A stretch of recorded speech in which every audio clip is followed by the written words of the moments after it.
قرآن مجید کا مطالعہ کیوں اور کیسے؟ ڈاکٹر فروخ شہزاد۔ جب ہم قرآن مجید کی عربی میں تلاوت کرتے ہیں تو ہمارے ذہن میں یہ بات ہوتی ہے کہ ہم اللہ کے حکم پر عمل کر رہے ہیں کہ قرآن پڑھو۔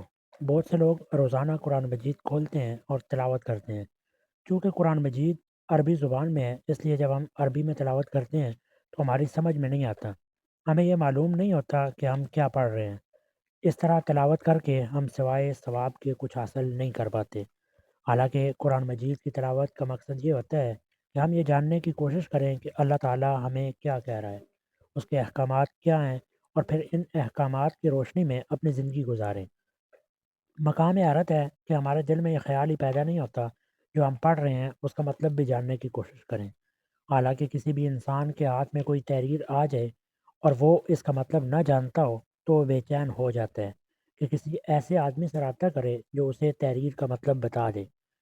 اگر ڈاکیا آپ کو کوئی خط پہنچائے جو آپ کو پڑھنا نہ آتا ہو تو آپ بھاگے دوڑے ایسے فرد کے پاس جاتے ہیں جو خط پڑھنا جانتا ہو، اور جب تک آپ کو اس خط کا مطلب پتہ نہ چل جائے تو آپ بے چین رہتے ہیں۔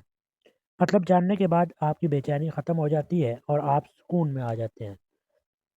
قرآن مجید دراصل اللہ تعالیٰ کا بھیجا ہوا ایک طویل پیغام ہے۔ اللہ کے رسول کو پیغمبر اسی لیے کہا جاتا ہے کہ وہ یہ پیغام انسانوں تک پہنچانے کے لیے مبعوث ہوئے۔ اللہ کے رسول صلی اللہ علیہ وسلم ساری زندگی اس پیغام کا پرچار کرتے رہے۔ وہ لوگوں کو سمجھاتے رہے کہ اس پیغام کو سنو، اسے پڑھو، اپنی زندگیاں اس کے مطابق گزارو۔ چونکہ یہ پیغام عربی زبان میں نازل ہوا، اس لیے عرب کے لوگوں نے جب اسے سنا تو ان کی سمجھ میں آ گیا۔ اس پیغام کی روشنی میں اللہ کے رسول صلی اللہ علیہ وسلم نے احادیث کی صورت میں جو تعلیمات دی وہ بھی لوگوں تک پہنچ گئیں۔ اس پیغام اور رسول اکرم کی تعلیمات کے نتیجے میں خطہ عرب میں ایک انقلاب برپا ہوا، اور آہستہ آہستہ اس انقلاب کی کرنیں ساری دنیا میں پھیل گئیں۔ انہی کرنوں کے نتیجے میں آج ہم مسلمان ہیں، لیکن ایسے مسلمان ہیں جو یہ جاننا ہی نہیں چاہتے کہ اللہ تعالیٰ نے قرآن مجید میں کیا کیا پیغام دیا ہے۔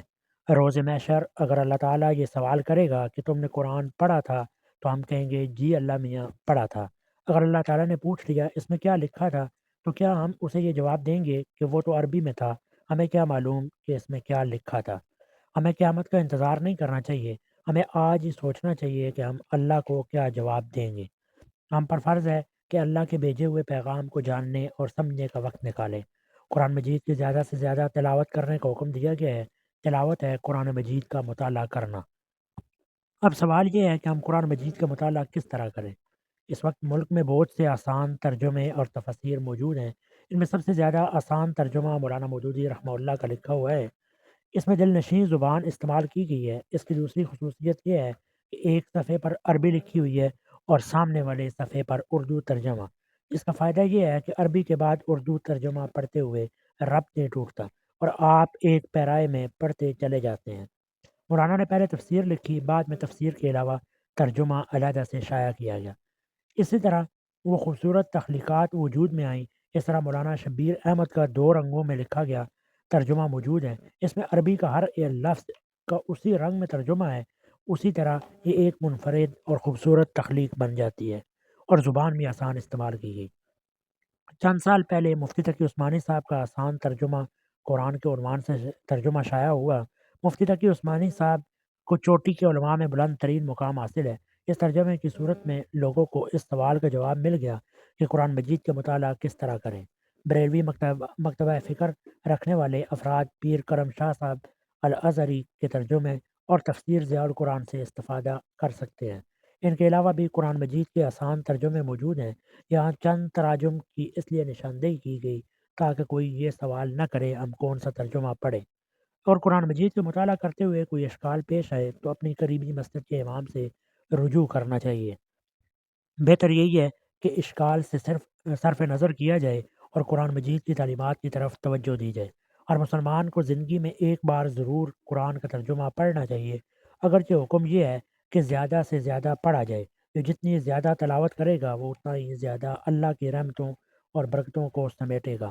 ماہ رمضان میں پورا قرآن مجید یا ترجمہ پڑھنا چاہیے۔ اس کے علاوہ سال بھر میں تھوڑا تھوڑا قرآن مجید بترجمہ پڑھتے رہنا چاہیے۔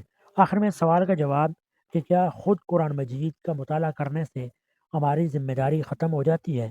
نہیں، ہم اپنے بچوں کو قرآن مجید کا ناظرہ کروا لیتے ہیں اور سمجھ لیتے ہیں کہ بچوں کے معاملے میں قرآن مجید کے بارے میں ہماری ذمہ داری پوری ہوگی۔ ایسا کر کے ہم آدھی ذمہ داری پوری کر لیتے ہیں۔